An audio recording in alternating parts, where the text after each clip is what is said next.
I bear witness that there is no God but Allah, and Prophet Muhammad, peace and blessings be upon him, is the last messenger and prophet of Allah.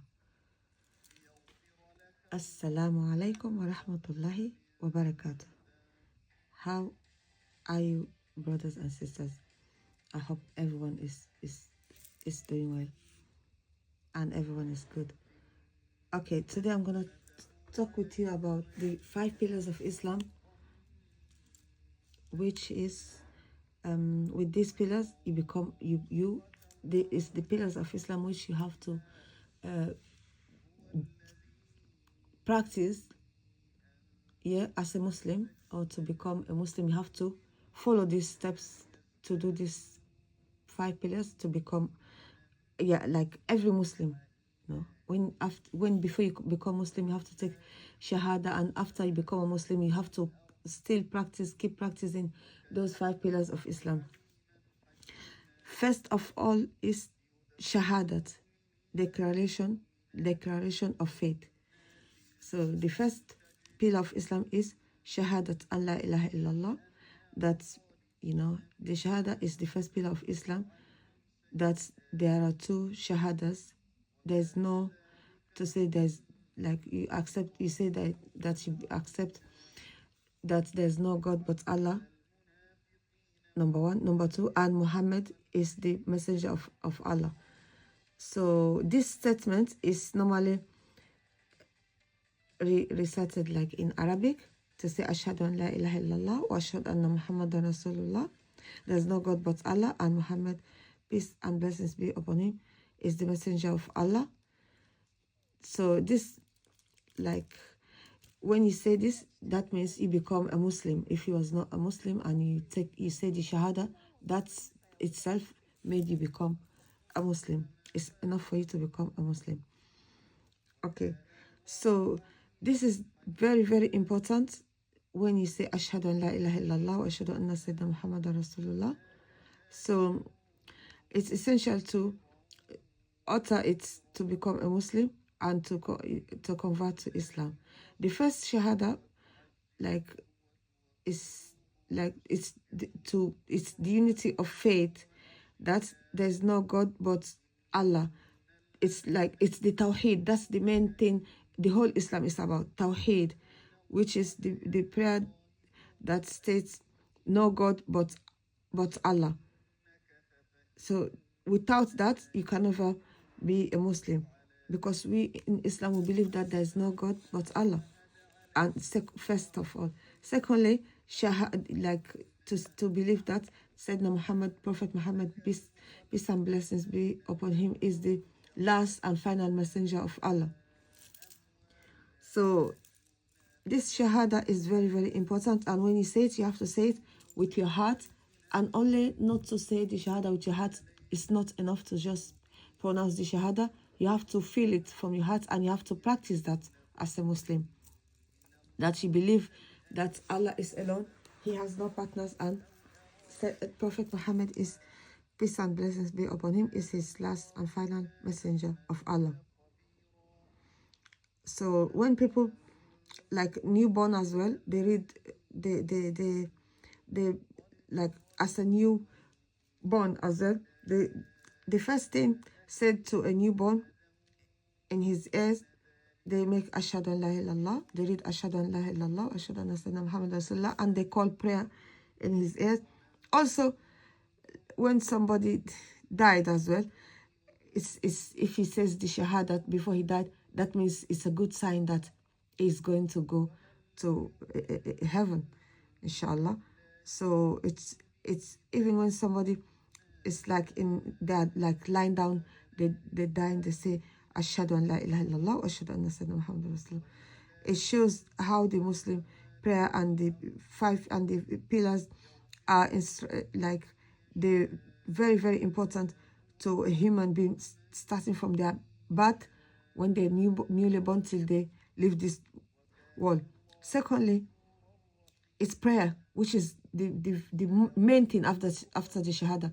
Someone cannot be a Muslim if they're not praying. It's not enough to take Shahada. So they all, like all the 5 pillars of Islam, they're all connected to each other. When you take the 5 pillars of Islam, you believe there's no God unless Allah, and Prophet Muhammad is the messenger of Allah. So after that, what you're gonna do? You have to practice what you take as Shahada. As you say, you declare that there's no God but Allah. So you have to worship Him. So prayer comes as the second pillar of Islam. The second pillar of Islam, which is before a prayer is observed, like you need to do ablution. You need to wash your hands. You need to wash your hands 3 times, each hand to the from the wrist. You stop on the wrist three times, the right hand, then the left hand, then the mouth. Wash your mouth, the mouth, you spit the water out 3 times, the nose, then the face 3 times as well. After that, your arms till from the top till the elbow. First, you start always with the first arm, right arm, left arm. Then you wipe your hair, you soak your hand, you dry your let me say, shake your hands off the water, wipe your hair from the front till the back, then back to front 1 time. You take water, clean your ears from the inside, right ear 3 times, left ear 3 times. After that, the last thing is your foot, where you wash till the ankle bit. Wash it, not wipe, wash. The only thing you have to wipe is the hair, but the rest of the body parts, the right, you start with the right, you finish with the left. So the foot is the last part of the wudu ablution. Before you start praying, you need to do this ablution. You wash your feet from the till the ankle bit, right 3 times, the left foot 3 times to the ankle. So then you start to pray. All these things before, without that you cannot pray. You have to make sure you clean your body parts before you pray. Without it, the prayer is not going to be completed. And the prayers in Islam is 5 daily prayers as well. You have to pray Fajr. Fajr, it's during dawn. Dhuhr is after Fajr. Noon. Asr is afternoon. Maghrib is during the evening. And the last prayer is Isha, in the night. So all this, like the Fajr prayer is performed before sunshine. The Dhuhr is performed in the midday, after the sun has rise. So then and so like all the prayers, they come after each other. There's certain times they come, like always you have to pray in order. Fajr, you have to pray in order. Dhuhr, Asr, Maghrib, then Isha. They all have their own times. All these things is, as a Muslim, you have to do them. So we also, is Allah made, wow, Allah made Islam is so easy. Like someone don't have to pray only in the mosque. Like if you are anywhere in the town, out shopping around or walking, you can pray in your office. Anybody, you can pray in the street, as long as you pray in a clean place. You put anything on the floor, you pray on it, so that prayer, you don't miss prayer, because prayer it has to be on time. Allah, it says in the Quran, Inna salata kanat ala al-mu'minina kitaba mawquta. Allah made prayer on the believers.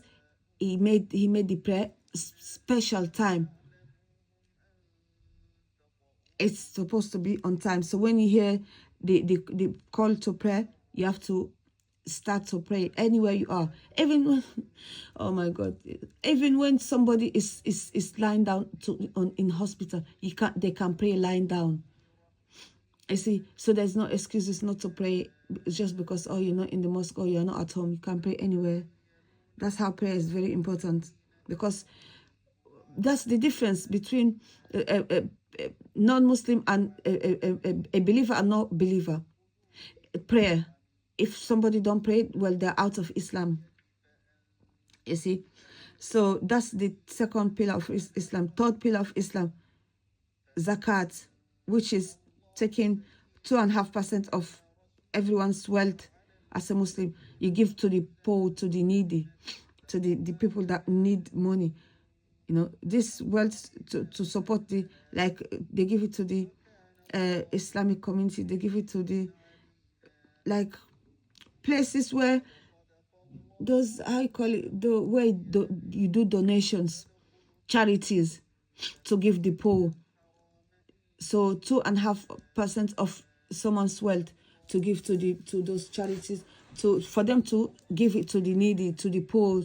Like when there's war and things like that, they can help supply some food supplies and supporting some families that really hungry, really don't have no food, no money to feed their children. Some people are widows, they don't have family, they don't have a husband to feed them, they have children, they can't work. So that money goes to those people, or it goes anywhere that to help someone to just live happy with their children. They have food, they have somewhere to sleep and stay. Apart from the zakat, there's something else we do as Muslims. It's called sadaqah. This sadaqah is charity. It's really important to do this charity, like it's because this charity is, when somebody do this charity is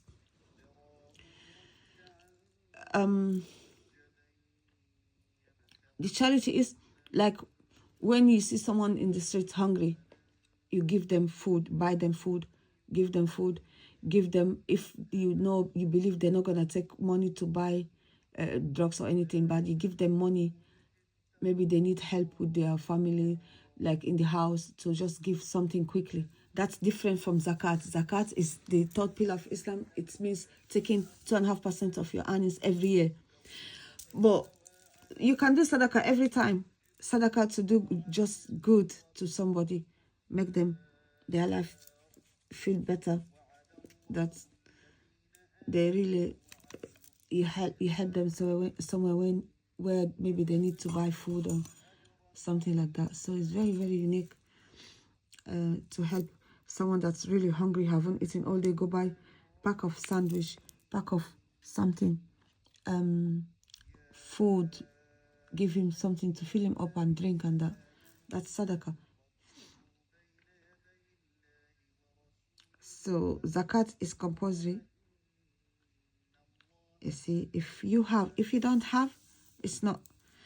So really, that's the third pillar. The fourth pillar of Islam is fasting. Like now we are fasting the month of Ramadan, and fasting is called Saum. So fasting takes place during the daylight hours in Ramadan, which is the holy month in the Islamic calendar. So it comes once a year, 1 month every year, Ramadan, month of Ramadan.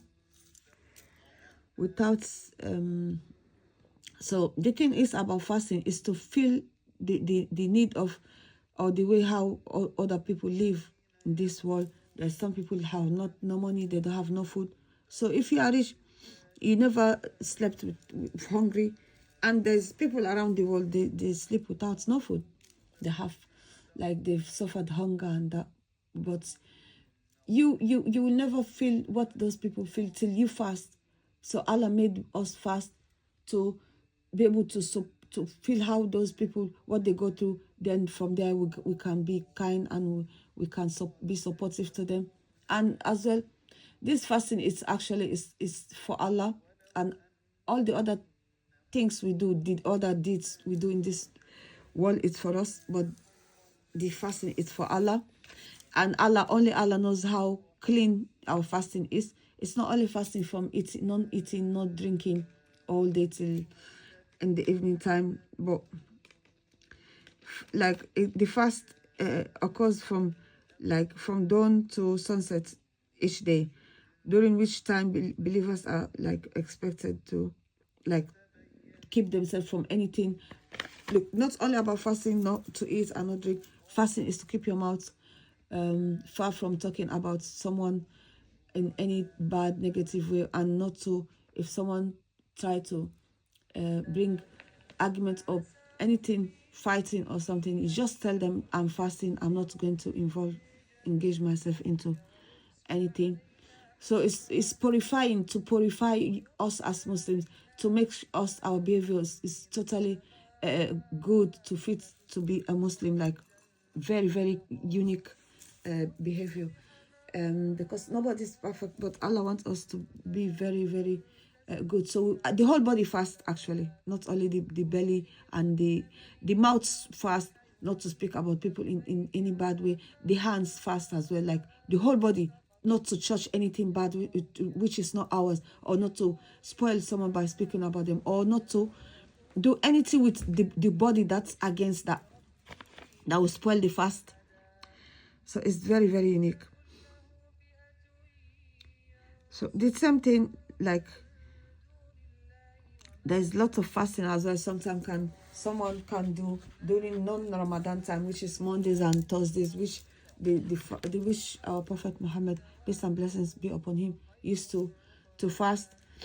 Like every week he fasts Mondays and Thursdays. So also as well, the pilgrimage.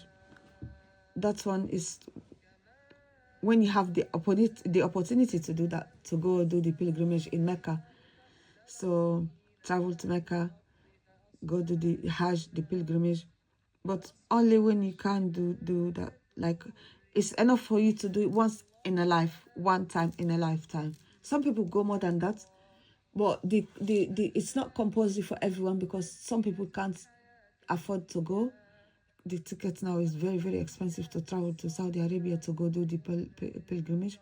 But it's for those who can afford it, and that you not only afford it, but you know that your family you leaving behind, they're safe as well, they're well looked after. But if you can't afford it, but you don't have nowhere to leave your family behind, to no one, and there's ways that stopping you, it's still the same as you.